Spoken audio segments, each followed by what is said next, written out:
Ma'am si Carla Estrada, pabor na pabor sa relasyon ni Andrea Brillantes at Daniel Padilla.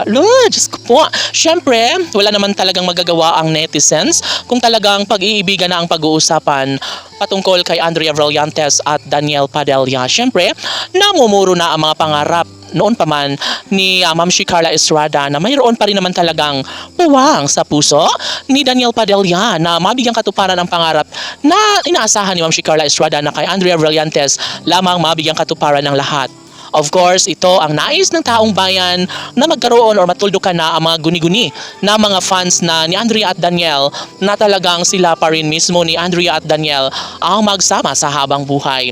Naniniwala ang lahat na kayang patunayan ni Ma'am si Carla Estrada, and of course ang kasalang kanyang pinangarap ay isang malaking question para sa taong bayan dahil nga hindi umano sila naniniwala na sadyang si Andrea Brillantes ang tunay na nakatadhana para kay Daniel Padilla na walang dapat na pangangambahan pa si Ma'am si Carla Estrada dahil nasa tamang edad na umano ang kanyang anak na si Daniel Padilla na kaya ng patunayan ang lahat, na kaya ng ibigay ang lahat kung anuman ang tunay na makapagpapaligaya sa kanyang puso dahil nariyan na umano ang babaeng pumupuno at kumukompleto sa kanyang pagkatao. No, syempre wala nang iba kundi ang pretty girl at pinaka nagustuhan ngayon ni Daniel Padilla na si Andrea Brillantes. Syempre hindi rin naman nangangamba si Andrea dahil suportado umano ang kanilang relasyon ni Ma'am si Carla Estrada at ito lamang ang ninanais niya na sana ay balang araw ay matuldukan na nga ang isang mga guni-guni na hindi inaakala ng lahat na magiging magkasintahan na sila ngayon ni Andrea at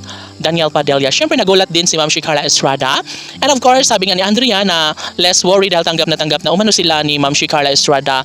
At ito na nga, may malaking posibilidad na matuloy nga ang kanyang pangarap na pagpapakasal sa gwapong aktor na si Daniel Padilla. Siyempre natuwa naman ang Ma'am si ng bayan dahil hindi na umano nagpaligoy-ligo pa si Andrea Brillantes at tila ibibigay na ni Andrea Brillantes ang kanyang pinakapangarap na magkaroon na nga sila ng supling ni Daniel Padilla. Unang-una sa lahat ay nais lamang ni Andrea Brillantes na tutuhanin ang kanilang pag-iisang dibdib ni Daniel Padilla na siyang pinakapangarap at pinangarap talaga ni Andrea kasama si Daniel Padilla. Of course, ito na nga at wala nang pangangamba pa si Ma'am si Carla Estrada dahil isa ito sa pinakamaligayang araw na pinakahinihintay ng lahat. Isa sa pinaka-happy sa buhay ni Ma'am si Carla Estrada kung papatunayan nga ang lahat sa kanilang pagsasama. At syempre, ito na nga siguro ang tamang panahon para magiging happy na nga sa habang buhay si Daniel Padilla sa piling ng babaeng kanyang pinakaminamahal. At syempre, kampante na ngayon ng taong bayan maging si Ma'am si Carla Estrada dahil nga tila matutuloy na ang kanyang pangarap para kay Daniel at Andrea. Laban!